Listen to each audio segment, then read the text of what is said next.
1991 আমার কোল জুড়ে আমার ঘর আলোকিত করে জন্ম নেয় ফুটফুটে কন্যা সন্তান। ফুটফুটে সেই কন্যা সন্তান ছিল অতিশয় সুন্দরী, ঠিক যেন ছোট্ট এক পরী। আমার জীবনে এত সুন্দর কোনো মেয়ে আগে কখনো দেখিনি। এটা আমি আমার মেয়ের মা হিসেবে গর্ব করে বলছি না, বরং আল্লাহকে সাক্ষী রেখেই সত্যি কথা বলছি। ধীরে ধীরে সে বড় হতে লাগলো, আর কেন জানি না আমি তার উপর নজর লাগার ভয় পেতে শুরু করলাম। সে যেমনই ছিল সুন্দরী, তেমনি ছিল জ্ঞানী এবং কথা বলতেও ছিল খুব পটু। মানুষের সামনে এলে এমন সব কথাবার্তা বলতো যে লোকেরা তার প্রশংসার জোয়ারে ভেসে যেতে শুরু করত। আর আমি ভাবতাম কেউ যেন আবার নজর লাগিয়ে না দেয়। আমি প্রতিদিন তার পড়াশোনার জন্য তাকে কিছুটা চাপ দিতাম, আর পড়ানোর সময় নানান গল্পে নানান ছলে তাকে বোঝাতাম বাইরের লোকজনের সামনে এভাবে কথা বলতে নেই। অনেকেই হাসি ঠাট্টা করে যা তার বা আমার চোখে পড়ে না, কিন্তু সে আমার কথা তেমন একটা পাত্তাই দিত না। বয়স কম জন্যই হয়তো আমি তাকে 5 বছর বয়সে হিজাব পরানো শিখিয়েছিলাম, যেন তার সৌন্দর্যের কিছুটা অংশ ঢাকা পড়ে, বিশেষ করে তার বড় বড় কাঁধে চুল। হিজাব পরার কারণে শুধুমাত্র ওর ছোট্ট মুখটা বের হয়ে থাকত, আর তাকে দেখে যেন কোনো বিড়াল ছানার চাইতেও কম মনে হতো না। ওর আচরণ প্রায় 12 বছর পর্যন্ত একই রকম ছিল। আমরাও সবাই ওকে নিয়ে খুশি ছিলাম, আর খুশি থাকবই না বা কেন। সে যত কথাই বলুক না কেন, কখনোই কাউকে আঘাত করে বা কারো সাথে বেয়াদবি হয় এমন কোনো কথা তার মুখ দিয়ে কখনোই বের হতো না, আমরা শুনিনি। কিন্তু সে যখন 12 বছরে পা দিল, হঠাৎ করেই কেমন যেন পুরোপুরি বদলে গেল। আমরা ভাবছিলাম এটা হয়তো তার বাড়ন্ত বয়সের কারণে হরমোনের পরিবর্তনের জন্য হচ্ছে, তাই আমরা এই বিষয়টি তেমন একটা পাত্তা দেইনি। ধীরে ধীরে সে কেমন যেন একটু অন্যরকম হয়ে গেল, রিজার্ভ হয়ে গেল। সারাক্ষণ আল্লাহর ইবাদত নিয়ে ব্যস্ত থাকত আর সিজদায় পড়ে থাকত। যদিও সে ছোট থেকেই নামাজ রোজার প্রতি খুবই সতর্ক ছিল। আমার মেয়ের নামটা এখনো বলা হয়নি। আমার মেয়ের নাম খুব শখ করে আমি পরি রেখেছিলাম। মূলত তার সৌন্দর্যের ওপর ভিত্তি করেই ছোট থেকে পরি বলে ডাকতে ডাকতে ওই নামটাই হয়ে যায়। পরীর হঠাৎ এমন বদলে যাওয়ার শুরুটা আমরা পাত্তা না দিলেও ধীরে ধীরে ব্যাপারটা আমাদের মনকে নাড়া দিতে শুরু করে। তাই একদিন আমি তার সাথে এসব বিষয়ে কথা বলার চেষ্টা করলাম। আমি তাকে বললাম, মা পরী, তোমার কি কিছু হয়েছে? কোনো সমস্যা? আমাকে বলো। যদি তোমার কোনো সমস্যা থেকে থাকে আমি শুনতে পারি। আমার সাথে এসব নিয়ে আলোচনা করো। আগে তো তুমি সবার সাথে খুব গল্পগুজব করতে, বাসায় অতিথি এলে তাদের সাথে একসাথে থাকতে, কাজিনদের সাথে খেলতে, কিন্তু এখন কি হয়েছে? এত রিজার্ভ হয়ে গেছো কেন? তুমি তো নিজেকে একেবারে ঘরে বন্দি করে রেখেছো। সে আমার কথা শুনে একগাল মিষ্টি হেসে আমাকে সান্ত্বনা দিতে লাগলো আর বলল, এমন কিছু না মা, আমার শুধু মনে হয় বেশি বেশি সময় আল্লাহর সাথে কাটানো উচিত। আমি এতেই নিজের মনে প্রশান্তি খুঁজে পাই। আগে কি করে আনন্দ পেতাম সেসব নিয়ে চিন্তা করো না মা, এখন আমি আল্লাহর সান্নিধ্যেই বেশি আনন্দ পাচ্ছি। ওর কথা শুনে মা হিসেবে আমি বেশ খুশি হই। একজন মায়ের এর থেকে বেশি আর কি চাওয়ার আছে? এত অল্প বয়সে দিনদার মেয়ে কতজনের ভাগ্যেই বা জোটে। এসব নিয়েই আমাদের জীবন হেসে খেলে কেটে যাচ্ছিল। জীবন নিয়ে আমাদের কারোর বিন্দু মাত্র কোনো অভিযোগ ছিল না। একদিন আমার এক বান্ধবী প্রায় 2.5 বছর পর আমাদের বাসায় আসে। তারা অন্য শহর থেকে আমাদের শহরে নতুন শিফট হয়ে এসেছিল। আমি নানান বিষয় নিয়ে তার সাথে কথা বলতে শুরু করি। একে তো ছোটবেলার বান্ধবী, তাও আবার এতদিন পর দেখা। সেও একে একে তার সব কথাগুলো বলতে শুরু করে। কথার এক পর্যায়ে সে জানায় তার নাকি বিদেশি 2টি তোতা পাখি আছে। সেই তোতা পাখি দুটিকে নাকি সে প্রায় 1 বছর ধরে পালে। কিছুটা দুঃখ নিয়েই সে আমাকে জানালো পাখি দুটি নাকি এখনো কোনো ডিম দিচ্ছে না। আমি তার মন খারাপ হতে দেখে তাকে সান্ত্বনা দিতে লাগলাম আর বললাম, দেখা যাবে, হয়তো শীঘ্রই তার পাখি দুটি ডিম দেবে ঠিকই।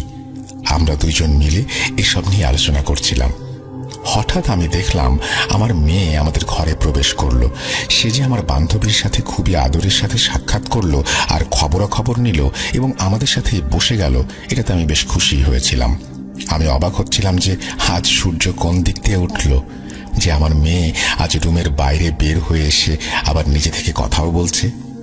বেশ ভালোই লাগছিল তার এই আচরণ দেখে। আমার বান্ধবীর সাথে সে অনেক কথাই বলল।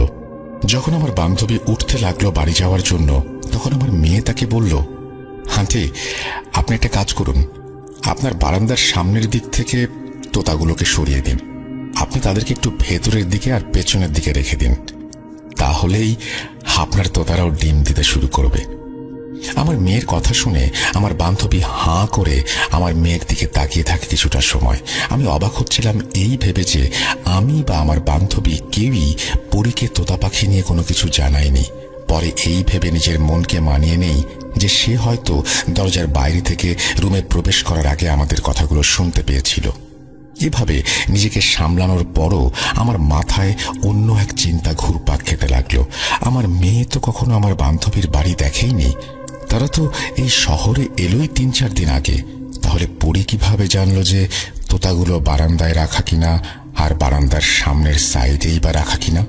আমার বান্ধবী পরীর কথা শুনে বিচলিত মুখে হাসি দিয়ে মাথা নেড়ে সেখান থেকে চলে গেল।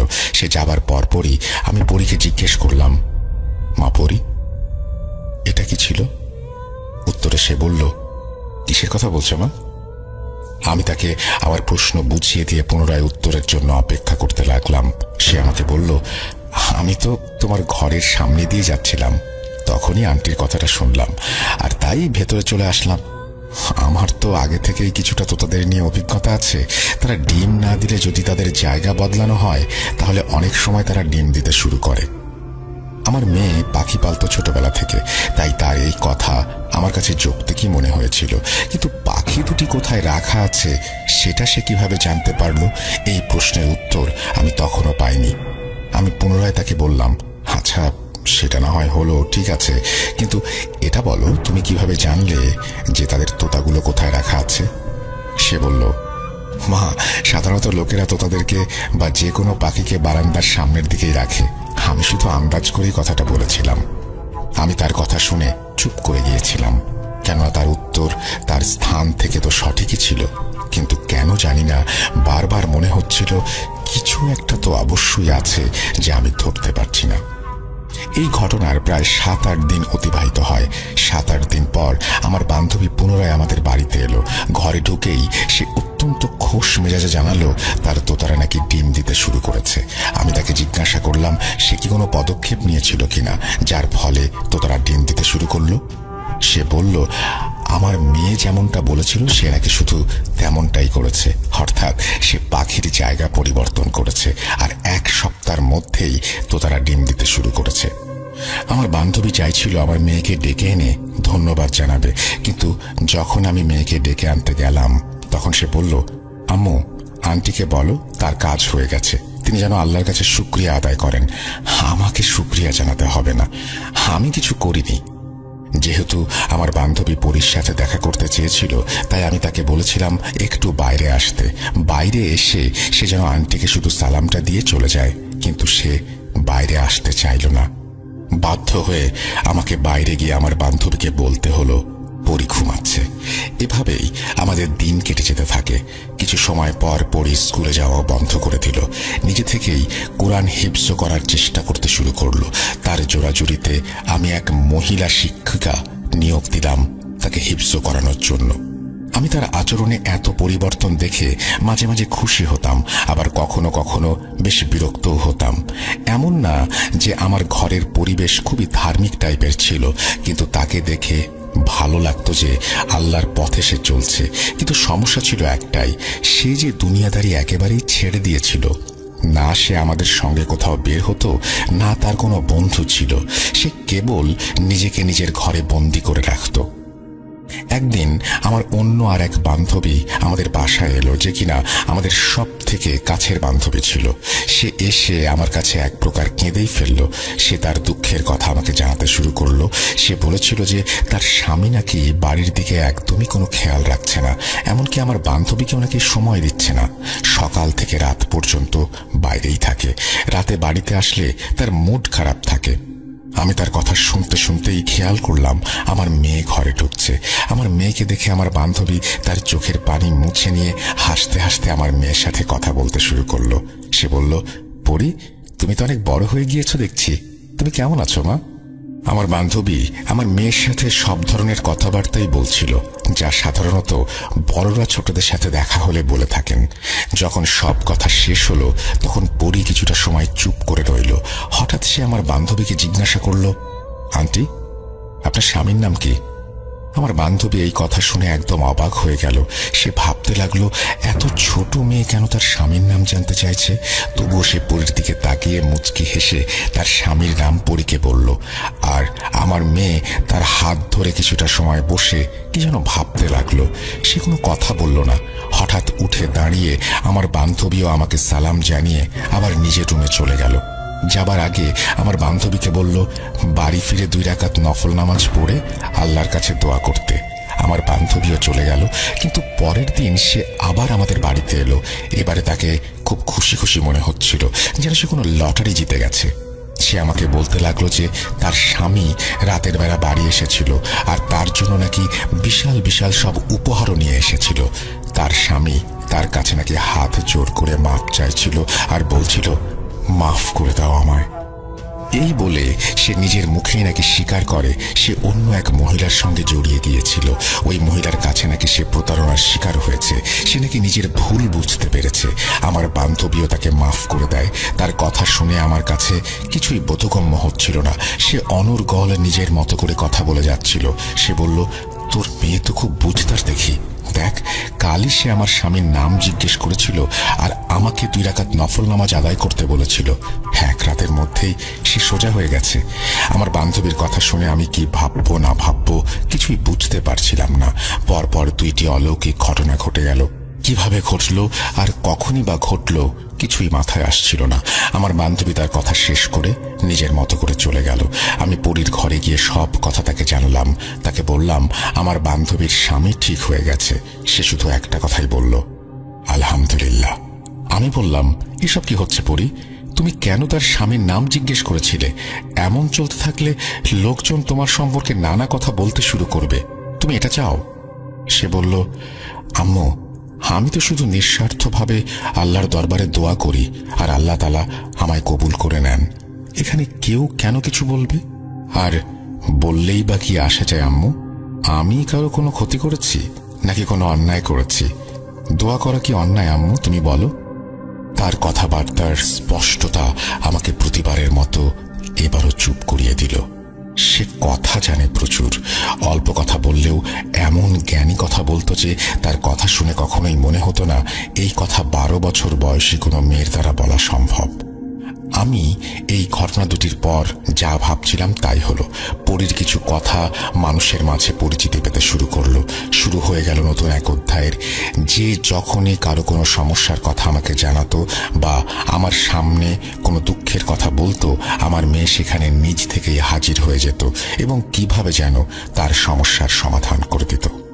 একদিনের কথা না বললেই না, আমার এক আত্মীয়া আমাদের বাসায় এসেছিলেন। তিনি বলছিলেন তার স্বামীর নাকি শারীরিক এবং মানসিক অবস্থা খুবই খারাপ। অনেক ডাক্তার দেখিয়েও কিছু হচ্ছে না। যেহেতু আমি জানতাম কেউ যখন তার সমস্যা জানাতে আসতো আমার মেয়ে কিভাবে যেন টের পেয়ে যেত আর আমাদের রুমে চলে আসতো, তাই আমি এমন সময়ে বারবার দরজার দিকে তাকাতাম। ভাবতাম কি জানি আমার মেয়ে কখন চলে আসে, এবং সত্যিই তাই হয়েছিল। কিছুক্ষণের মধ্যে আমি দেখলাম আমার মেয়ে হাতে একটা শপিং ব্যাগ নিয়ে এসেছে। সে ওই মহিলার কাছে গিয়ে বলল, এই ব্যাগে 30টা আজওয়া খেজুর আছে, যা আপনার স্বামীকে প্রতিদিন পানির সাথে মিশিয়ে সেই পানি পান করাতে হবে। আগের রাতে ঘুমানোর আগে পানিতে খেজুর ডুবিয়ে রেখে পরদিন সকালে খালি পেটে সেই পানি পান করাতে হবে। এভাবে 10 দিন খেতে হবে। আমার মেয়ের কথা শুনে সেই খেজুর নিয়ে আমার আত্মীয়া বাড়ি ফিরে গেলেন। বিশ্বাস করুন, 1 সপ্তাহের মধ্যেই সেই মহিলার স্বামী পুরোপুরি সুস্থ হয়ে গেল। আমি একের পর এক শুধু অবাকই হচ্ছিলাম। অন্যদিকে যাদের সমস্যা সমাধান হচ্ছিল তারা পরে গিয়ে অন্যদের আমার মেয়ের কথা বলছিল। কিন্তু আমরা এসব ব্যাপারে বেশ ঘাবড়ে যাই। সবাই জানাজানি হলে সমস্যা হতে পারে ভেবে আমরা ব্যাপারটা অস্বীকার করতে শুরু করি। শুধুমাত্র যাদের সমস্যা গুরুতর তাদের সাথেই আমার মেয়ে দেখা করে এবং শর্ত দেয়া হয় এ ব্যাপারে আর কাউকে কিছু না জানাতে। তারাও আমাদের কথায় রাজি হয়ে যায়। তারা প্রায় সময় আমাদের বাসায় এসে উপস্থিত হতো। বাধ্য হয়ে এলাকাবাসীর কাছে আমাদেরকে বলতে হতো এরা আমাদের আত্মীয়। আমি পরীকে বলতাম এসব ঠিক হচ্ছে না, বাইরের মানুষ যদি এ ব্যাপারে ব্যাপক পরিমাণে কোনোভাবে জেনে যায় তাহলে আমাদেরই বিপদ হবে। আমি তো চেষ্টা করতাম তাদের এড়িয়ে চলার, কিন্তু আমার মেয়েটা বলতো, মা, যেই আমার সাথে দেখা করতে আসে বা যাদের কোনো সমস্যা আছে তাদের বাসায় আসতে দাও, আমি তো কারো ক্ষতি করছি না। তার কথাগুলো এমন ছিল যে আমি তাকে না বলতে পারতাম না, তবুও যথাসম্ভব চেষ্টা চালিয়ে গিয়েছি যেন বাইরের মানুষ ব্যাপারটা জানতে না পারে। এই জন্য আমরা আমাদের বাসাটাও বদলে ফেলি। বাসা বদলানোর পর এই সমস্যাগুলো অনেকটাই কমে যায়। আমি আপনাদেরকে একটি কথা বলতে ভুলে গিয়েছিলাম। আমি আমার আত্মীয়ার স্বামীর অসুস্থতা নিয়ে একটি ঘটনা বলেছিলাম, যেখানে আমার মেয়ে আমাদের আত্মীয়ার স্বামীর জন্য খেজুর দিয়েছিল। কিন্তু অবাক করা ব্যাপার হচ্ছে আমার বাসায় তখন কোনো খেজুর থাকার কথা না। এর আগে আমরা রমজান মাস ছাড়া খেজুর কিনিনি, আর ওই সময় রমজান মাসও ছিল না। আর আমার স্বামীও খেজুর কিনে আনেননি, যা আমি তার সাথে কথা বলে নিশ্চিত হয়েছি। আর পরি তো সাধারণত বাড়ি থেকে বেরই হতো না, তাহলে সে খেজুর পেল কোথায়? আমি তাকে জিজ্ঞাসা করেছিলাম, এত খেজুর তোমার কাছে কিভাবে এলো? সে আমার কথাটা এড়িয়ে গিয়ে বলল, আম্মু, হতে পারে কোনো আত্মীয় নিয়ে এসেছে, তুমি খেয়াল করনি। তার এই কথা শুনে আমি বুঝতে পারি সে আমার থেকে কিছু একটা লুকাচ্ছে। আমি বুঝতে পারছিলাম না তাকে কিভাবে এই কাজ থেকে আটকাবো, কিভাবে বোঝাবো যে এখনো তেমন বয়স হয়নি তার। আমার স্বামীও তাকে বোঝাচ্ছিলেন, কিন্তু আমাদের কারো কথায় কোনো কাজ হচ্ছিল না। নতুন বাসায় আসার পর যদিও সমস্যা বেশ কমে যায়, কিন্তু আমার চিন্তা লেগেই থাকতো। আমরা আরো একটা ব্যাপার লক্ষ্য করি, আর তা হচ্ছে মানুষের সমস্যার সমাধান হলেও সে না কারো কাছ থেকে উপহার নিত, না নিত টাকা পয়সা। যদি কারো কোনো কাজ হয়ে যেত আর যার কাজ হওয়ায় তিনি খুশি হয়ে মিষ্টি নিয়ে আসতেন, তাহলে আমার মেয়ে আমাকে বলতো, মা, এই মিষ্টিগুলো গরিব মানুষের মাঝে ভাগ করে দিও। আমরা তো 3 বেলা খেতে পাচ্ছি, আলহামদুলিল্লাহ, ভালো কাপড় পরতে পারছি, তারা তো 2 বেলা 2 মুঠো খেতেও পায় না। এই মিষ্টিতে আমাদের নয়, বরং তাদের হক, তাই এগুলো তাদেরকেই দিয়ে এসো। তার কথা শুনে ক্রমশই আমি অবাক হতাম, এত কম বয়সী মেয়ে এত দামি দামি কথা কিভাবে বলতে পারে। আমি তখনও জানতাম না যে এর সাথে অন্য কোনো কিছু আছে। এই বিষয়টার ধারণা আমি সেই দিন পেলাম যেদিন আমি তার অন্য এক রূপ দেখলাম। যখনই মানুষ তাদের সমস্যাগুলি নিয়ে আসতো, আমি সব সময় তার পাশে বসে থাকতাম আর সবকিছু পর্যবেক্ষণ করতাম এবং শুনতাম। আমি দেখলাম কিছু মহিলা একজন মহিলাকে জোরপূর্বক ধরে নিয়ে আসছেন। সেই মহিলা নিজেকে ছাড়ানোর জন্য আপ্রাণ চেষ্টা করছিলেন, কিন্তু তারা তাকে খুব শক্ত করে ধরে রেখেছিলেন। সেই মহিলার মুখ থেকে অদ্ভুত আওয়াজ বের হচ্ছিল। কখনো সে কুকুরের মতো ঘেউ ঘেউ করতে শুরু করে, তো কখনো তার মুখ থেকে শেয়ালের মতো শব্দ হয়। যেসব মহিলা তাকে ধরে নিয়ে এসেছিলেন তারা বলতে লাগলেন এই মহিলার জিনের সমস্যা আছে। তাদের কথা শুনে আমার মেয়ে বলল, একে আমার সামনে বসিয়ে দিন। সেই মহিলা পরীর সামনে বসে থেকে আমাকে আর আমার মেয়েকে প্রচন্ড রাগ নিয়ে দেখে যাচ্ছিলেন। কুকুর যেভাবে কামড় দিতে আসে ঠিক সেভাবে সেই মহিলা পরীর দিকে বারবার মুখ বাড়িয়ে তাকে কামড় দিতে আসছিলেন। আমি সেই দৃশ্য দেখে ভীষণ ভয় পেয়ে গিয়েছিলাম। আর যখন তার সাথে আসা মহিলারা বললেন যে এর জিনের সমস্যা আছে, তখন আমি তো ভেতর থেকে আরো বেশি ভয় পেয়ে গেলাম। আমার মেয়ে তাকে অনেকক্ষণ বোঝালো আর শান্ত হতে বলল, কিন্তু তার কোনো কথায় তেমন কাজ হচ্ছিল না। ওই মহিলা কিছুতেই তার সব কর্মকাণ্ড থেকে সরে আসছিলেন না। হঠাৎ একটি আওয়াজ শুনে আমার আত্মা চমকে যায়। আওয়াজটি আমার মেয়ের। ওই মহিলার ঘেউ ঘেউয়ের পর পরবর্তী যে আওয়াজটি আমি শুনলাম সেটি ছিল এক বড় পুরুষের গম্ভীর আওয়াজ। তিনি এত জোরে বললেন, চুপ হয়ে যা, যার ফলে ওই মহিলা ভয়ে যেন একেবারে স্তব্ধ হয়ে গেল। সে যে ভীত হয়ে গিয়েছিল তা আমরা তাকে দেখে ভালোভাবেই বুঝতে পারছিলাম, কিন্তু তার সাথে আমরাও সবাই ভীত হয়ে গিয়েছিলাম। আর এর কারণ সেই পুরুষালী গলা আমার মেয়ের মুখ থেকে বেরিয়েছিল। আমি আমার মেয়ের পাশেই বসেছিলাম, কিন্তু তার সেই গলা শুনে আমি উঠে দাঁড়িয়ে গেলাম। আমার মেয়ের মুখ দেখে আমি নিজেও ভয় পেয়ে গিয়েছিলাম। তার মুখটা ছিল একেবারে ভয়ার্ত লাল। পুরুষালী গলায় সেই মহিলাকে ডাকলো, যার ওপর জিন ভর করেছিল। তার ওপর জিন উপস্থিত থাকার পরেও সেই মহিলা এতটা ভয় পেয়ে যায় যেন কিছু একটা দেখে সে প্রচন্ড ভয় পাচ্ছে। কাছে যেতেই পরি তার হাত ধরল এবং একই পুরুষালী গলায় তাকে জিজ্ঞেস করতে লাগলো, কি করছিস এসব? এই মহিলাকে কেন এত বিরক্ত করছিস? আমার প্রশ্নের জবাব না দিলে সমস্যা নেই, কিন্তু আমার হুকুম না মানলে সমস্যা হবে তোর। এবার ভেবে দেখ কি করবি। পরীর কথা শুনে সেই মহিলার ওপর ভর করা জিন পরীর সামনে একেবারে বাচ্চা ছেলের মতো কাঁদতে শুরু করলো। তার অবস্থা এমন ছিল যেন মাছকে কেউ পানির বাইরে বের করে নিয়ে এসেছে।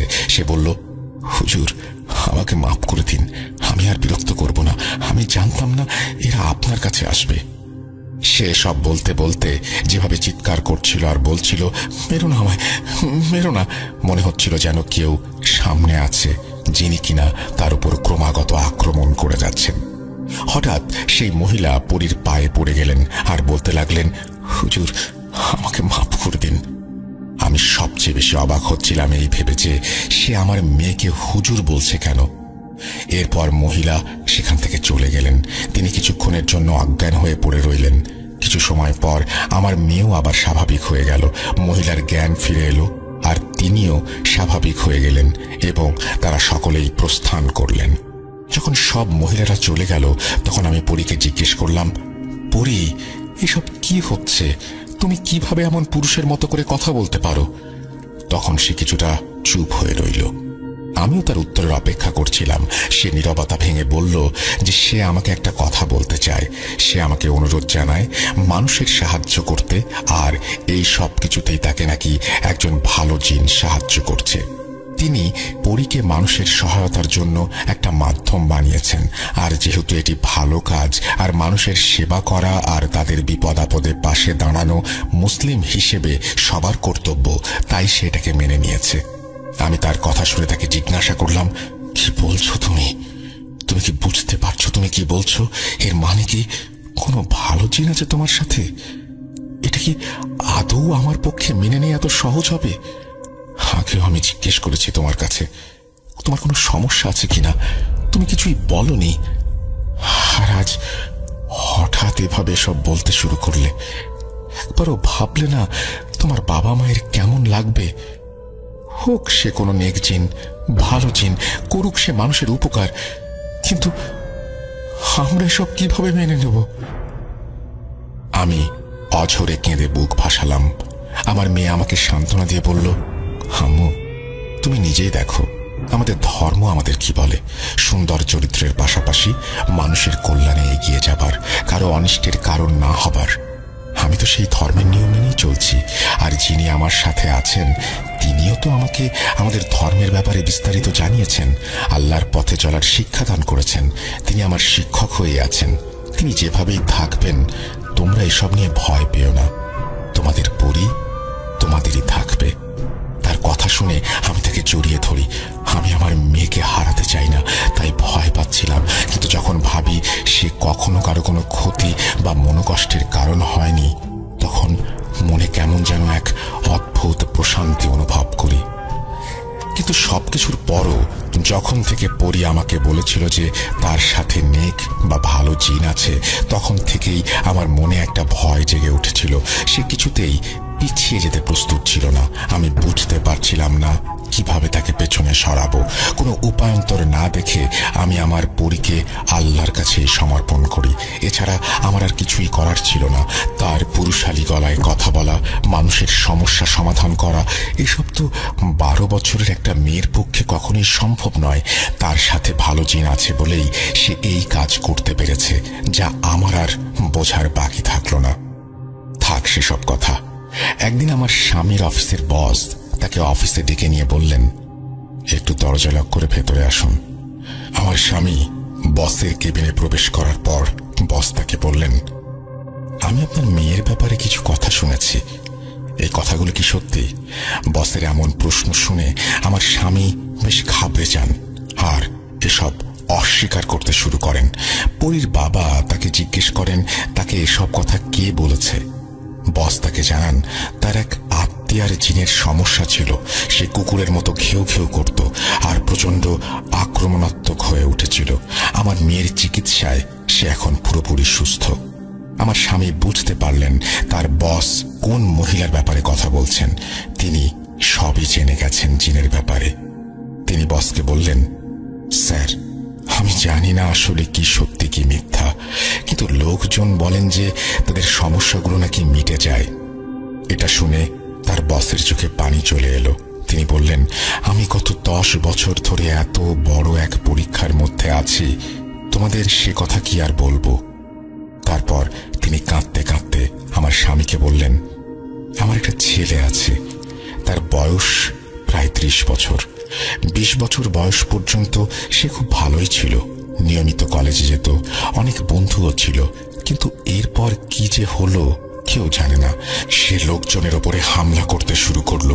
তার মস্তিষ্কের অবস্থা এমন মনে হচ্ছিল যেন ভেতর থেকে তা পুরোপুরি নষ্ট হয়ে গেছে।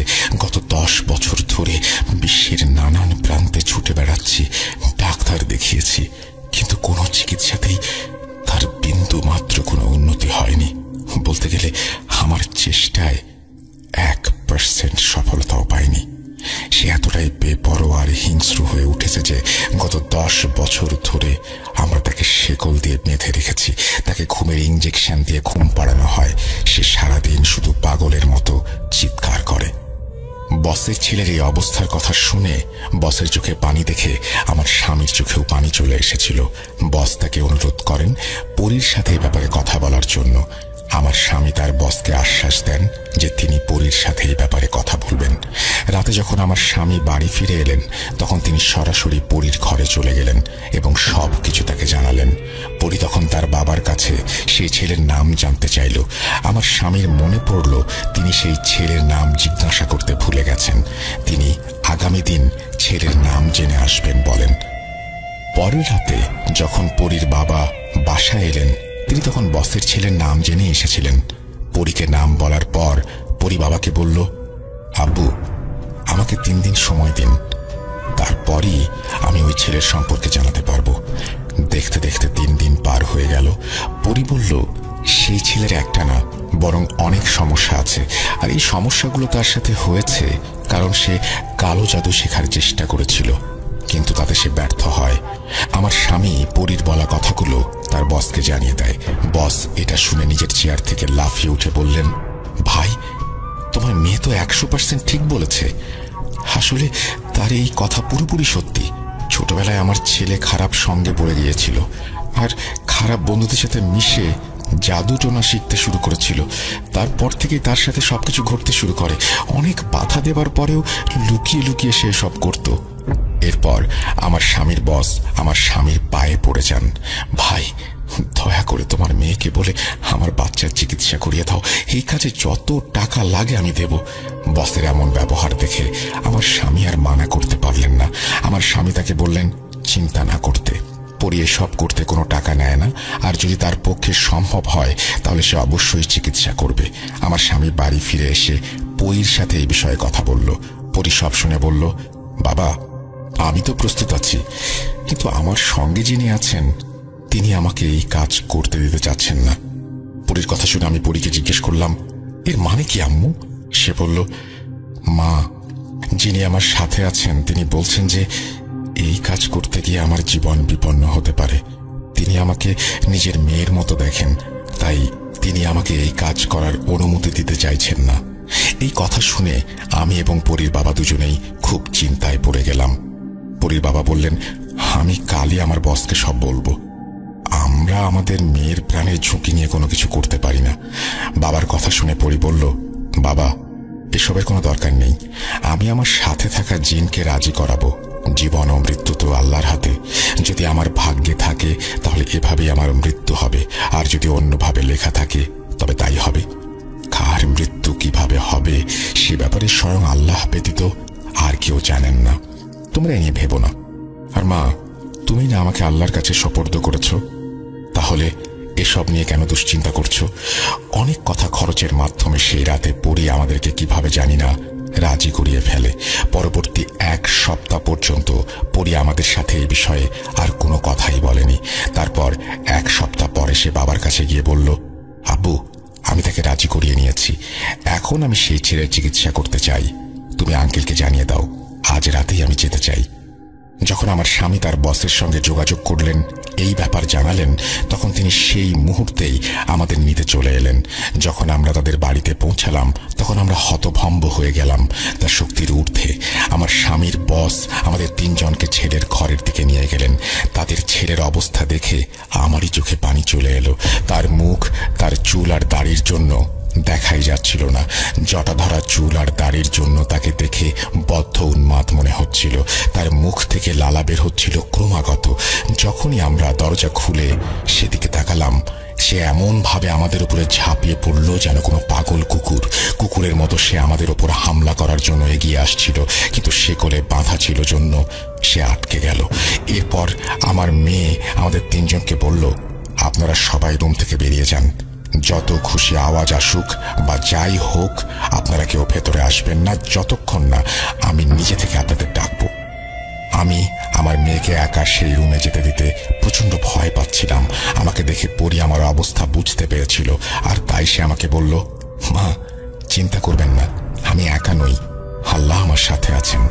তাহলে এখন আল্লাহর কাছে সুপর্দ করে দিয়ে আপনারা যান। এই কথা বলে হাসি মুখে আমার মেয়ে ভেতরে চলে গেল। যখন দরজা বন্ধ হলো মনে হলো ভেতরে যেন যুদ্ধ হচ্ছে আমার। কখনো মনে হচ্ছিল যেন ভেতরে বোমা ফাটছে, আবার প্রচন্ড জোরে চিৎকার আর কান্নার আওয়াজ ভেসে আসছে।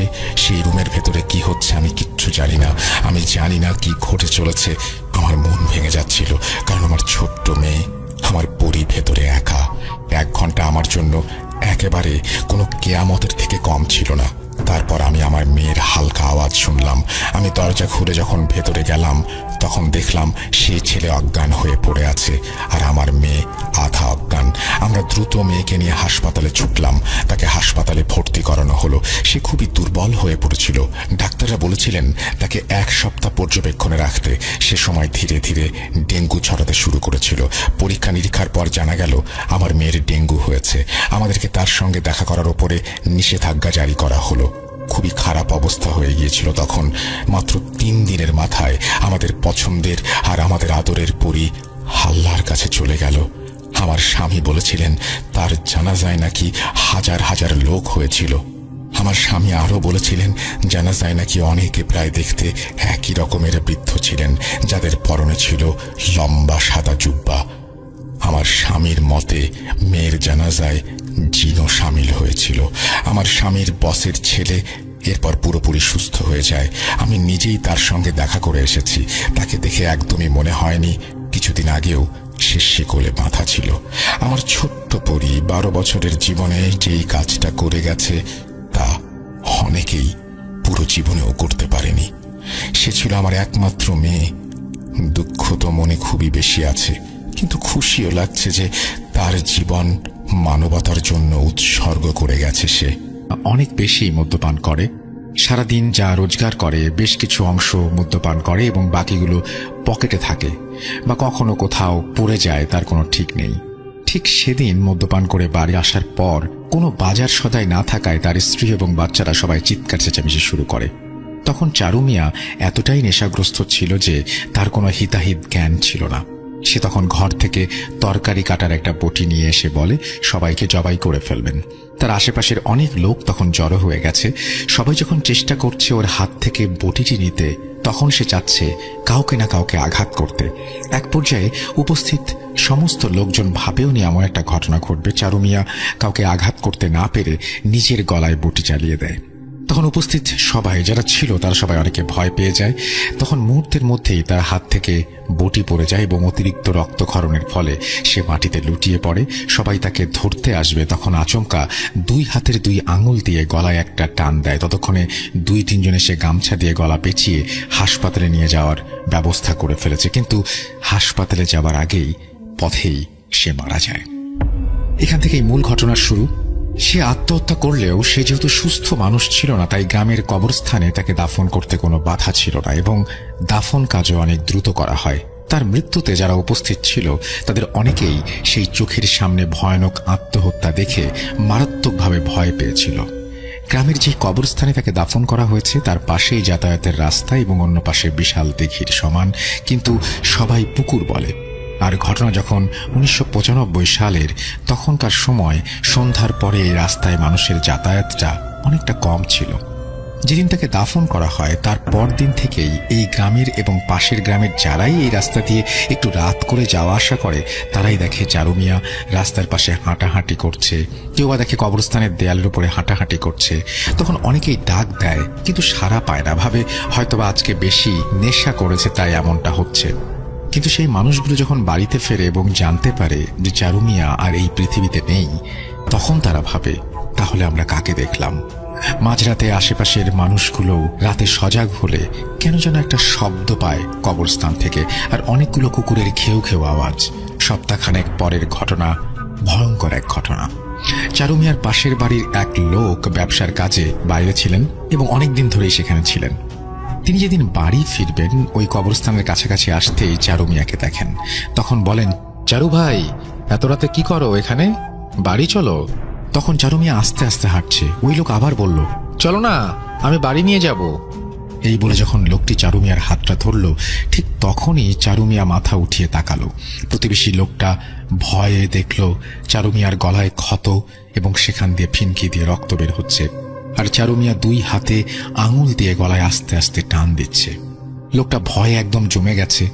যখন তার সামনে চারু মিয়া ভীষণ বাজেভাবে একটা হাসি দিল, লোকটা তখন জোরে একটা চিৎকার দিয়ে মাটিতে পড়ে যায়। তার যখন জ্ঞান ফেরে, কবরস্থানে পাশের বাড়িতে বাড়ির অনেক মানুষ তাকে ঘিরে আছে, কিন্তু সেই ভদ্রলোক প্রায় 3 দিন কোনো কথাই বলতে পারে না। আর এই 3-4 দিন তার ভীষণ জ্বর হয়। পরে সবাইকে বলে তার সাথে কি ঘটনা ঘটেছিল। সবাই বলে চারু মিয়া তো আর নেই, মারা গেছে। তখনকার সময় যোগাযোগ ব্যবস্থা তেমন ভালো ছিল না, কে তাকে ফোনে জানাবে চারু মিয়া নেই। তারপর ধীরে ধীরে সবার মধ্যে ছড়িয়ে পড়ল, সন্ধ্যার পর কেউ আর একা রাস্তায় বের হতে সাহস করে না। অনেকেই এই এলাকায় আসলে দূর থেকেই অপেক্ষা করে আরো লোকজন আসলে একসাথে যাবে বলে। পাড়ার অনেক ছেলেমেয়েরাই যখন 10-12 জন একটা গ্রুপ বানায়, 2-1 জন কেউ আসলে তাদের রাস্তা পার করে দেয়। আর একদিনের ঘটনা। লেখাটা অনেক বড় হয়ে যাচ্ছে, আমি ছোট করার চেষ্টা করছি। আসলে সম্পূর্ণ ঘটনা বলতে গেলে ইমেইলে অনেক বড় হয়ে যাবে। আরেকদিন এলাকার এক মুদি দোকানদার তার দোকানের মালামাল কিনে এলাকার একটা রিকশায় দিয়ে উনি সাইকেল দিয়ে পিছে পিছে আসছিলেন। রাত তখন প্রায় 9টা বাজবে। হঠাৎ মাঝ রাস্তায় তার সাইকেলের পাংচার হয়ে যায় এবং রিকশাওয়ালা ভাইকে তিনি ডাকলেও রিকশাওয়ালা ভাই শুনতে না পেয়ে চলে যায়। তখন দোকানি কি করবেন, এত রাতে সাইকেল মেরামতের দোকানও বন্ধ, কোনো উপায় না পেয়ে হাঁটা ধরলেন। তার মধ্যে সে ভয় পেতেও শুরু করলেন। এতখানি রাস্তা হেঁটে যাবেন, কিন্তু কবরস্থানের পাশ দিয়ে যাবার সময় কি হবে? ওইদিকে রিকশাওয়ালা ভাই কবরস্থানের কাছাকাছি আসতেই দেখে দূর থেকে সাদা কোনো মানুষের অবয়বের মতো কিছু একটা মুভ করছে। সে তখন থেমে গেল আর পেছনে ফিরে দেখল দোকানি নেই। রিকশাওয়ালা চিন্তিত হয়ে পড়লেন, উনি আবার কোথায় গেলেন? আমি একা কিভাবে যাব? রিকশাওয়ালা ভাই অনেকক্ষণ অপেক্ষা করতে করতে কাউকে না পেয়ে চিন্তা করলেন একাই যাবেন। তখনই সাদা অবয়বটি মনে হচ্ছে ধীরে ধীরে কাছে এগিয়ে আসতে লাগলো। তিনি রিকশাটি একটা সাইডে রেখে সেই বড় পুকুরের পাড় দিয়ে ওই পারে যাওয়ার জন্য হাঁটা দিলেন। বলে রাখা ভালো, পুকুরের 2 পারে কিছুটা জঙ্গল ও কয়েকটা কবর রয়েছে, সেগুলো সবই পারিবারিক। এখান দিয়ে সন্ধ্যার পরে কেউ যায় না, যদিও কেউ কখনো কিছু দেখেনি। এখন রিকশাওয়ালা ভাইয়ের কাছে যেন চারু মিয়ার কবর থেকে এই জঙ্গলের রাস্তা অনেক ভালো। তিনি অনেকক্ষণ হাঁটার পর অপর পাশে গিয়ে দেখেন এলাকার ছেলেগুলো নেই। রিকশাওয়ালা ভাই চেনেন সবাইকে, উনি 2-3 জনকে ডাক দিলেন, তারা আসতে চাইছিল না। অনেক অনুরোধ করে তাদের সবাইকে জড়ো করলেন তিনি এবং একসাথে লাঠি নিয়ে ওই পাশে গিয়ে রিকশাটা আনবেন বলে হাঁটতে শুরু করলেন। দূর থেকে কেউ চিৎকার করে ডাকছে। একটু পরে দেখেন দোকানি আসছে। তখন দোকানি কেন দেরি হলো বলল, আর রিকশাওয়ালা ভাইও কতটুকু ভয় পেয়ে জঙ্গলের রাস্তা দিয়ে ওই পাশে গিয়েছে সেটাও বলল। ওই পাশে গিয়ে ছেলেগুলো বলল এক কথা, তারা আজকে শুধুমাত্র 3 জন করে 2 পাশে ছিল। 2 পাশে তারাই দেখলো কবরের ওপর অদ্ভুত ধরনের একটা আলো জ্বলছে আর নিভছে। এটা দেখে তারা কেউ ভাবছে একবার রাস্তায় একবার কবরস্থানের দেয়ালের উপর কেউ যেন হাঁটাহাঁটি করছে। পরে 2 পাশে ছেলেরা জোরে চিৎকার করে একে অপরকে ডাক দিতে লাগলো। তখন আশেপাশের বাড়ি থেকে মানুষ বেরিয়ে আসলো এবং জিজ্ঞেস করলো কি হয়েছে। তখন তাদেরকে ঘটনা বললে তারা কিছুই দেখতে পায় না। পরে ওই পাশের ছেলেগুলোকে নিয়ে আসতে দেখে তারাও অনেক ভয় পেয়েছে। এরপর যে যার বাড়ি চলে যায়। গ্রামবাসীর মধ্যেও একটা আতঙ্ক ছড়িয়ে পড়ে। তারা পাশের 2 গ্রামে পরের এক মসজিদের হুজুরের কাছে যান, কেননা ওই হুজুর অনেক কামেল বান্দা ছিলেন। হুজুর পরদিন সন্ধ্যার পর আসলেন এবং গ্রামবাসীকে বললেন, এটা ভয়ের কিছু নেই, চারু মিয়ার মৃত্যুটা অস্বাভাবিক মৃত্যু, তাই একটা দুষ্টু জিন সুযোগ পেয়ে এই কাজ করেছে। মানুষ যখন ভয় পাওয়া শুরু করলো, তখন ওই জিন ইচ্ছে করেই সবাইকে আরো ভয়ঙ্করভাবে ভয় দেখাতে শুরু করলো। আর চারু মিয়ার দাফনে হয়তোবা কিছু ভুল ছিল। যাক, এশার নামাজের পর তোমরা সবাই আসো, আমি গায়েবানা জানাজা পড়ে দোয়া করে দেব, ইনশাল্লাহ আর কোনো সমস্যা হবে না। হুজুর এই গ্রামের মসজিদে এশার সালাত আদায় করে তার নিয়ম মতো জানাজা এবং দোয়া করে চলে যান। পরবর্তীতে আর কোনো সমস্যা না হলেও মানুষজন সন্ধ্যার পর একা আসা যাওয়া করতেন না সেই রাস্তা দিয়ে। 1970-এর মাঝামাঝির দিকে আমাদের গ্রামটা তখন অত্যন্ত অজপাড়া গা। আমার বয়স তখন এই ধরুন 16 কি 18। আমি তখন আমাদের বাসা থেকে বেশ দূরে একটা মাদ্রাসা ছিল, সেই মাদ্রাসায় পড়তাম এবং বোর্ডিংয়ে থাকতাম। তো একদিন হলো কি, মাদ্রাসার বড় হুজুর আমাকে ডাকলেন এবং বললেন, হামিদ মিয়া, তোমাকে আজকে আমার সাথে পাশের একটি গ্রামে যেতে হবে। আমি জিজ্ঞাসা করলাম, হুজুর কেন? হুজুর গম্ভীর স্বরে আমাকে বললেন, ওই গ্রামে কিছুদিন যাবত একটু সমস্যা হচ্ছে, আমাকে মাগরিব বাদে সেখানে যেতে বলা হয়েছে, তাই তোমাকেও নিয়ে যাই। হুজুরের মুখে এই কথা শুনে আমি 7-5 না ভেবে বললাম, আচ্ছা, মাগরিব বাদ আমি তৈরি হয়ে থাকব, আপনি ডাক দিলে আপনার সাথে চলে যাব। যথারীতি যে কথা সেই কাজ। মাগরিবের নামাজ শেষ করতেই হুজুর আমাকে বললেন, হামিদ মিয়া, আমার ঘরে কিছু জিনিসপত্র ভরা একটা ব্যাগ আছে, তুমি ব্যাগটা নিয়ে আমার সাথে চলো। তৎকালীন সময় কোনো যানবাহনের অতটা চলাচল ছিল না, তাই হুজুর আর আমি পায়ে হেঁটে রওনা দিলাম পাশে গ্রামের উদ্দেশ্যে আমাদের যাত্রা। পথে যাওয়ার সময় কোনো সমস্যা হয়নি যদিও, কিন্তু ওখানে পৌঁছানোর পর যা দেখলাম তা দেখার জন্য আমি মোটেও প্রস্তুত ছিলাম না। আমি মূলত যেই বাড়ির উদ্দেশ্যে ওইখানে যাই, ওইখানে পৌঁছানোর পর দেখি সেই বাড়ির উঠোনে 3টা লাশ শোয়ানো আছে। শুধু লাশের গায়ে একটি করে চাদর দিয়ে রাখা। আশেপাশের মানুষ একটু দূরে দাঁড়িয়ে আছে। হুজুর এরকম অবস্থা দেখে ওই লাশের পরিবারদের জিজ্ঞাসা করলেন, কি হয়েছে, আর লাশকে এই অবস্থায় রেখেছ কেন? এদের গোসল করানো হয়নি? মূলত আমরা সেখানে যাই লাশের জানাজা এবং কিছু অশরীরীর ঘটনার মীমাংসা করতে। হুজুর পরিবারের একজনকে বললেন, লাশের মুখ থেকে চাদর সরাও, আমি এদেরকে একটু দেখতে চাই। কিন্তু কেউ সাহস করে এগিয়ে আসেনি। তখন আমাকে হুজুর বলল, হামিদ মিয়া, এই লাশের উপর থেকে চাদর সরিয়ে একটু দেখাও।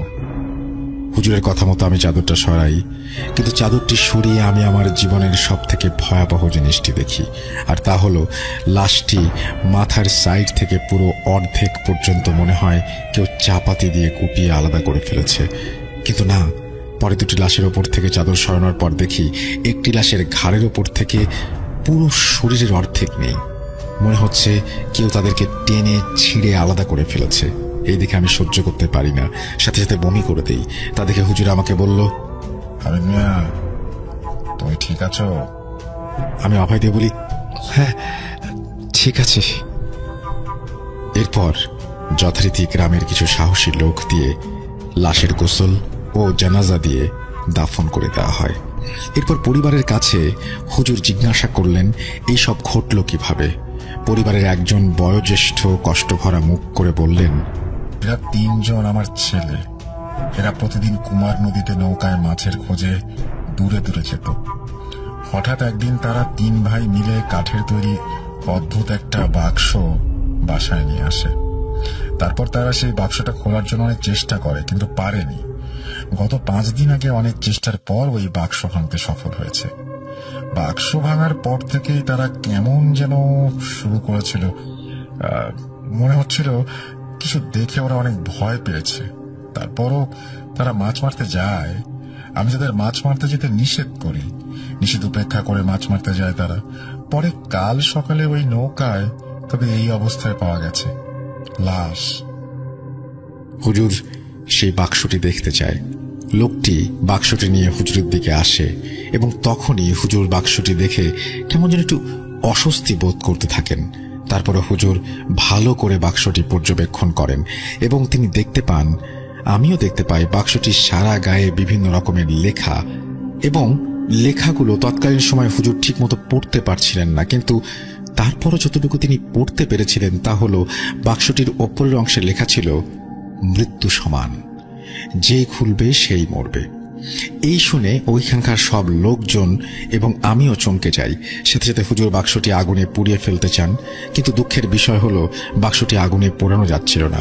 সব বুঝে শুনে হুজুর বলেন, এই বাক্সটি আমার সাথে নিয়ে যাব এবং কাল সন্ধ্যায় আমি এর ফলাফল জানাবো যে বাক্সটি আসলে ধ্বংস করতে পারা যাবে কিনা। এরপর আমরা ওখান থেকে বাড়ির দিকে রওনা দেই, মাদ্রাসার দিকে চলে আসি। বাড়িতে আসার সময় আমাদের কিছু টুকটাক সমস্যার ভেতর পড়তে হয়, যেমন জোরে জোরে গাছে ঝাঁকি দেওয়া, পিছন থেকে বিভিন্ন পশু পাখির কণ্ঠ শুনতে পাওয়া, মেয়েলি কান্নার আওয়াজ শোনা। তারপরে হুজুর সাথে ছিলেন দেখে মনে সাহস ছিল। আমাদের মাদ্রাসায় পৌঁছাতে পৌঁছাতে তখন প্রায় রাত 1টা। মাদ্রাসায় আসার পর হুজুর তার নিজের কাছে থাকা কিছু জিনের মাধ্যমে জানতে পারে যে এই বাক্সটি প্রায় 250 থেকে 350 বছরের পুরনো বাক্স। এটা বিভিন্ন যুদ্ধে এ ধরনের অস্ত্র হিসেবে নিক্ষেপ করা হতো, এবং নিক্ষেপের সময় অস্ত্র ভেঙে যেত, এবং ওই অস্ত্রের থেকে 8 থেকে 10 জন বন্দী থাকা জিন আশেপাশে প্রায় সব মানুষকে নৃশংসভাবে হত্যা করত এবং পুনরায় সেই অস্ত্রের ভেতর মানে বাক্সের ভেতর চলে যেত, এবং বাক্সটি পুনরায় আগের মতো হয়ে যেত। এই কাজে এই বাক্স তৈরি করা হতো, এবং তারা আরো বলে এই বাক্স তৈরি হয়েছিল সুলাইমান আলাইহিস সালামের আমলে। তারা বলেন এরকম বাক্স পৃথিবীতে প্রায় 95 থেকে 96টি আছে। কালের বিবর্তনে এই বাক্সের ধরন ও আকার পাল্টিয়েছে। হুজুর তখন বলেন এই বাক্স ধ্বংস করা যায় কিভাবে? তখন সেই জিনগুলো হুজুরকে জানায় এই বাক্স কোনোদিন ধ্বংস করা যায়নি কিংবা যেত না, তাই তারা এই বাক্সগুলো বিভিন্ন জায়গায় মাটি খুঁড়ে কিংবা বিভিন্ন গোপন স্থলে লুকিয়ে রাখে। তারা এও জানান এই বাক্স প্রথম তৈরি করেছিলেন সুলাইমান আলাইহিস সালাম তার সৈন্যদের রক্ষা করার জন্য। তারপর থেকে ওই বাক্স বড় হুজুর গোপনে কোথাও লুকিয়ে রাখে এবং 3 জনকে সেটা পাহারা দিতে বলে, যাতে কেউ কোনোদিন আর ওই বাক্সের সন্ধান না পায়। আমার দাদা সহ আমাদের এই পীর বংশের বিভিন্ন লোকের মুখে শোনা আজও সেই বাক্স আমাদের বংশের কারো না কারো কাছে লুকানো আছে। হাজবেন্ড ছিলেন অত্যন্ত সাহসী মানুষ। উনি প্রায় রাতেই মাছ ধরতে যেতেন। আমাদের আঞ্চলিক ভাষায় যাকে বলা হয় আলো শিকার। সাধারণত আলো শিকার করতে 2টি জিনিসের প্রয়োজন হয়, টর্চ লাইট এবং বর্ষা। ওনাদের বাড়ির সাথে ছিল অসংখ্য মাঠ এবং খাল আর বিল। যখন বর্ষাকাল আসতো তখন পানি, খাল, বিল সব জায়গায় জমা হয়ে যেত, সেখানে অসংখ্য মাছ পাওয়া যেত। মূল ঘটনায় যাওয়ার আগে কিছু বর্ণনা দেই। ওনাদের 1 তলা বিশিষ্ট একটি দালান ঘরটির সাথে একটি কাঁচা রাস্তা, এবং কাঁচা রাস্তার সাথেই মেইন রোড। কাঁচা রাস্তার শুরুতেই এবং মেইন রোডের সাথেই একটি কবরস্থানের পাশেই গাছগাছালিতে ঘেরা, এবং পাশেই বড় একটি বাঁশঝাড়, এবং এর কিছু দূরেই ফুপুদের বাসা, আর সাথে কয়েকটা বাড়ি রয়েছে, এবং এর পরে আরো অনেক খালি মাঠ রয়েছে। ফুফা যখন রাতে আলো শিকার করতেন প্রায়ই ওনার সাথে অদ্ভুত ঘটনা ঘটত। যেমন একদিন ওনার পাশের এক খালে উনি গিয়েছিলেন শিকারে। উনি দেখতে পেলেন সেই খালে অসংখ্য মাছ। মাছগুলো সাধারণ মাছের চাইতে অনেক বড়, এবং মাছগুলো দেখতে অদ্ভুত ছিল। ফুপা বুঝতে পারলেন যে এগুলো মাছ নয়। উনি ভয় না পেয়ে বিভিন্ন দোয়া দুরুদ পড়ে সেখান থেকে চলে আসেন। আরেকদিন উনি আলো শিকার করে বাড়ি ফিরছিলেন। প্রথমেই বলেছিলাম ওনাদের কাঁচা রাস্তার সাথে একটি কবরস্থান এবং একটি বড় বাঁশঝাড় রয়েছে। যখন বাঁশঝাড়ের কাছে এলেন তখন তিনি দেখতে পেলেন পুরো বাঁশঝাড়টি ওনার ওপরে পড়ে যাচ্ছে। উনি সাথে সাথে বাঁশঝাড়ের জায়গা অতিক্রম করেন এবং দোয়া দুরুদ পড়তে শুরু করলেন এবং সেখান থেকে চলে এলেন। যেহেতু উনি অনেক সাহস ছিলেন তাই উনি ভয় পাননি। বলা যায় গভীর রাতে কেউ একা রাস্তা দিয়ে হেঁটে আসলে কোনো জিন বাঁশঝাড়ে ফেলে মানুষকে ভয় দেখাতে চায়। যদি কেউ ভয় পেয়ে যায় তাহলে সে অসুস্থ হয়ে পড়বে। এর কিছুদিন পরে ফুফা একদিন আলো শিকারে যান। সেদিন ওনার টর্চ লাইট সমস্যা করছিল। হঠাৎ উনি দেখতে পান ওনার সামনে কয়েকটা কুকুর আসছে। এত রাতে কুকুর কোথা থেকে আসবে উনি বুঝতে পারছিলেন না। তারপরও উনি বিষয়টা স্বাভাবিকভাবে নিলেন এবং সামনে এগোতে লাগলেন। কিন্তু কুকুরগুলো সামনে আসতেই উনি দেখতে পেলেন কুকুরগুলোর চোখ লাল, শরীরের রং কালো। ওনার দিকে কুকুরগুলো খুবই রাগান্বিত দৃষ্টিতে তাকিয়ে আছে। উনি কিছুটা ভয় পেয়েছিলেন, তবুও উনি বিভিন্ন দোয়া দুরুদ পড়তে শুরু করলেন। সেই কুকুরগুলোকে অতিক্রম করে চলে আসলেন। উনি আর পেছনে ফিরে তাকাননি। প্রায় ওনার সাথে এরকম অস্বাভাবিক ঘটনা ঘটে। এবার আসি মূল ঘটনায়। আমার ফুপুর একটা মেয়ে আছে, এখনো 40 দিন পেরোয়নি। ফুফা রাত্রে আলো শিকারে যেতে চাইলেন। ওনার মা ছিলেন ধার্মিক মানুষ। ওনার মা ফুপাকে বাধা দিয়ে বললেন, এত মাছের প্রয়োজন নেই, তোর ঘরে এখন একটা মেয়ে রয়েছে, 40 দিনও হয়নি, তুই ঘরে থাক, তোর মেয়ের সাথে থাক, এত রাতে মাছ ধরার দরকার কি? ফুফা এই কথাগুলো শুনে হেসে উড়িয়ে দিলেন এবং আলো শিকারে বের হয়ে পড়লেন। সেদিন উনি বেশ কিছুক্ষণ আলো শিকার করার পর মাছ পেলেন না, তাই বাড়ি চলে এলেন। উনি রাস্তা দিয়ে একাই হেঁটে আসছিলেন। ওনার কাছে মনে হচ্ছিল যে ওনার পেছন পেছন কেউ যেন হেঁটে আসছে। উনি পেছনে ফিরে তাকালেন, কিন্তু কিছুই দেখতে পেলেন না। বেশ কয়েকবার ওনার সাথে এরকম ঘটনা হয় এবং অবশেষে উনি বাড়ি চলে আসেন। বাড়িতে আসার পর ফুপু এসে গেট খুলে দেন। উনি রুমে ঢুকেই বাথরুমে গিয়ে হাত পা ধুয়ে আসেন। ততক্ষণে ওনার মেয়ে ঘুমিয়ে পড়েছে। ফুপু ওনার জন্য খাবার এনে দেয়। খাবার খাওয়া দাওয়া শেষ করে ওনারা টুকটাক কথা বলছিলেন আস্তে ধীরে, যাতে ওনাদের মেয়ে ঘুম থেকে না ওঠে। বেশি কথা না বলে ফুপা ঘুমানোর জন্য বিছানায় যান। ততক্ষণে ফুপু থালা বাসন পরিষ্কার করছিলেন। হঠাৎ শুনতে পেলেন ওনাদের দরজায় কেউ আঘাত করছে। ঠক ঠক ঠক ঠক ঠক। ফুপু উঠে গিয়ে দরজা খুললেন। দরজা খোলার পর উনি দেখতে পেলেন বাইরে কেউ নেই, কিন্তু দরজা খুলতেই একটা প্রজাপতি এসে ঘরের ভেতরে ঢুকে পড়ল। কে এসেছে দেখার জন্য চাচা তাকিয়েছিলেন, কিন্তু কাউকেই দেখতে পেলেন না এবং উনি আর কিছু না ভেবে শুয়ে পড়লেন। ফুপুর চোখে তখনও ঘুম ছিল না, কিছুটা বিরক্ত বোধ করছিলেন, তাই এই বিষয়টাকে তেমন বেশি আমলে নেননি এবং দরজা লাগিয়ে উনি ওনার কাজ শেষ করেন। তখন ওনাদের ছাদে কি ঘটেছিল, ছাদের এপাশ ওপাশ আবার ওপাশ এপাশ এরকম একটা শব্দ হচ্ছিল। মনে হচ্ছিল যে কেউ একজন ছাদে হেঁটে বেড়াচ্ছে। ফুফা রেগে গিয়ে বললেন, এই কে রে, এত রাত্রে ছাদে কে হাঁটছে? উঠে আসবো নাকি যাবি? এরপর শব্দটা বন্ধ হয়ে যায়। তবে কিছুক্ষণ পর শব্দটা আবার হচ্ছিল। সকালে ফুপু ঘুম থেকে উঠলেন, কিন্তু প্রতিদিন ঘুম ভাঙত ফুপুর মেয়ের কান্নার আওয়াজে। কিন্তু আজ উনি ঘুম থেকে উঠে দেখেন সকাল 8টা বাজছে। ওনার মেয়ে গভীর ঘুমে। উনি ভাবলেন এই ফাঁকে সকালের কিছু কাজ সেরে নেই। উনি যাবতীয় কাজ শেষ করলেন এবং দেখলেন ওনাদের মেয়ে তখনও গভীর ঘুমে। এর কিছুক্ষণ পর ফুফা ঘুম থেকে উঠলেন, মুখ ধুলেন। এরপর ফুপাকে জানালেন যে ওনাদের মেয়েটা এখনো ঘুমিয়ে, প্রতিদিন এত আগে উঠে আজ উঠছে না। আমার ফুপা ওনার মেয়ের কাছে গেলেন এবং মেয়েকে ঘুম থেকে জাগানোর চেষ্টা করলেন, কিন্তু ওনার মেয়ে একদম চুপচাপ শুয়ে আছে। ফুপা মেয়েকে কোলে নিলেন এবং কোলে নিয়ে বুঝতে পারলেন মেয়ে শ্বাস নিচ্ছে না। ফুপু ততক্ষণে কেঁদে ফেলেছেন এবং মেয়েকে ওনার কোলে নিয়ে নাম ধরে ডাকতে শুরু করেছেন। এরপরে বাড়িতে ডাক্তার আনা হলো। ডাক্তার এসে ফুপুকে জানালো যে বাচ্চাটি মারা গিয়েছে। ফুপুর কান্নায় বাড়ি প্রকৃতি সব নিস্তব্ধ হয়ে গিয়েছে। একদম সুস্থ সবল একটা বাচ্চা, তার এইরকম পরিণতি কিভাবে সম্ভব? তার মৃত্যুতে সবাই কষ্ট পেয়েছে, কেউই মেনে নিতে পারছে না এই মৃত্যুটা। বিয়ের মৃত্যুর বেশ কিছুদিন হয়ে গেছে। এর মধ্যে হঠাৎ ফুপার সেই রাতের ঘটনার কথা মনে পড়ে। উনি একজন হুজুরের কাছে যান এবং তাকে গিয়ে সেই রাতের ঘটনার কথা বলেন। হুজুর ফুপাকে বলেন উনি অনেক রাত করে বাড়ি ফিরেছিলেন, তাই কিছু হয়তো ওনার পেছন পেছন এসেছিল এবং সেটা প্রজাপতি রূপে তাদের ঘরে প্রবেশ করে।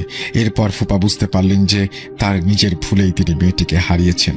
এই বিষয়টা উনি ওনার মায়ের থেকে প্রথমে গোপন রাখেন, কিন্তু কিছুদিন পর উনি বিষয়টা জেনে যান। কিন্তু উনি ফুপুকে কিছু বলেননি। হাট ওদের বাসা থেকে বের হয়ে যেত, কিন্তু সে তেমন সাহস পেত না মার পিছু নেবার। ওদের বাড়িতে ওদের একটা পোষা কুকুর ছিল, সে বুঝতে পারত আর মার পিছু নিত। রাতে বাসা থেকে বের হবার পর ওনার 2-3 দিন কোনো খোঁজ খবর পাওয়া যেত না। তারপর অনেক দূর থেকে খবর আসতো ওনাকে খুঁজে পাওয়া গেছে। তারপর তারা তাকে যে নিয়ে আসতো। একদিন ওকে খুঁজে পাওয়া যাচ্ছে না। সব সময়ের মতো এবার ওরা খবর পেল ওর মা অনেক দূরে এক গ্রামের এক বড় বটগাছের তলায় শুয়ে আছে। সে ঘটনা ওই গ্রামের পুরো গ্রামবাসী দেখেছে। এরপর হুজুর নিয়ে এসে ওনাকে ওই গাছ থেকে নামানো হলো। যে ঘটনা ওই গ্রামের পুরো গ্রামবাসী দেখেছে। তারপর হুজুর এসে ওনার মাকে যখন নামায়, তখনও গ্রামের মানুষজন উপস্থিত ছিল এবং হাবিবের বাবা তখন প্রবাসে ছিল ওর বড় ভাইয়ের সাথে। হাবিবের মেঝো ভাই সোহেল তখন ঢাকাতে ছিল। তখন তার মার এইরকম অবস্থা দেখে উনি গ্রামে চলে আসেন। উনি আসার পর একদিন রাতে ওই কুকুরের আওয়াজ শুনতে পান এবং তার ঘুম ভেঙে যায়। দেখে যে ওনার পাশে ওনার মা নেই। দরজাটা খোলা। লাইট নিয়ে বাইরে যেয়ে দেখে ওনার মা ওই বিলের দিকে জমি জমার আইল দিয়ে হেঁটে হেঁটে চলে যাচ্ছে। উনি মা বলে জোরে জোরে ওনাকে ডাকতে থাকেন, অনেক পিছু নেওয়ার চেষ্টা করেন, কিন্তু ওনার মা কোনো রেসপন্স করছিল না।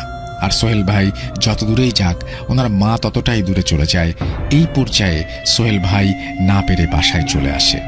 এর 2-1 দিন পর তারা খবর পেল আমাদের গ্রামের পাশের গ্রামে বড় একটা বট গাছের নিচে তাকে পাওয়া গেছে, এবং তারপর বিভিন্ন কবিরাজের কাছে তাকে নিয়ে যাওয়া হয়, কিন্তু কোনো সমাধান পাওয়া যায় না। তাদের মধ্যে এক কবিরাজ বলেছিল তাদের সাধ্যের বাইরে এই জিনের ক্ষমতা। তারপর সোহেল ভাইকে সেই বড় হুজুরের ঠিকানা দেয়া হলো। তারপর সোহেল ভাই সেই বড় হুজুরকে তাদের বাড়িতে নিয়ে আসে।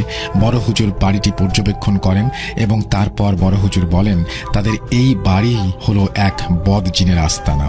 সোহেল ভাইকে সে হুজুর বলল তারা যেন এই বাড়ি যত তাড়াতাড়ি সম্ভব ত্যাগ করে, কিন্তু তারা হুজুরের কথার মূল্যায়ন করল না। এভাবে অনেক দিন যাওয়ার পর হঠাৎ করে একদিন রাতে সোহেল ভাই খেয়াল করলো তার মা বিছানা থেকে উঠে কোথায় যেন চলে যাচ্ছে।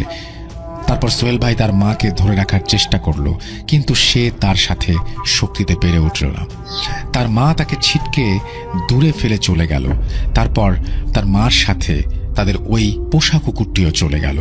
তারপর সোহেল ভাই তার মার পিছু নেয় এবং মাকে খুঁজে পায় না, কিন্তু কিছুটা দূরে যাওয়ার পর রাস্তার মাঝে কুকুরটাকে অজ্ঞান অবস্থায় দেখতে পায়। তারপর এদিক সেদিক কোথাও মাকে খুঁজে না পেয়ে সোহেল ভাই বাসায় চলে আসে। এর পরের দিন সকালে তার মার মরদেহ তার আপন চাচার রান্নাঘরে হাওয়ায় ঝুলন্ত অবস্থায় পাওয়া যায়। ওই হাওয়ায় ঝুলন্ত লাশটা পুরো গ্রামবাসীর সাথে আমরাও দেখেছিলাম। বিশ্বাস করেন রাসেল ভাই, তার মার লাশটা কোথাও কোনো কিছুর সাথে আটকানো ছিল না। ফাঁসি দিলে যেভাবে ঝুলে থাকে ঠিক সেভাবেই লাশটা ঝুলতে থাকে। তারপর লাশটা মাটি থেকে 4-5 ইঞ্চি ওপরে ছিল, কোনো রকম দড়ি বা কোনো কিছুর সাথে আটকানো ছিল না। এক কথায় লাশটা হাওয়ায় ঝুলছিল।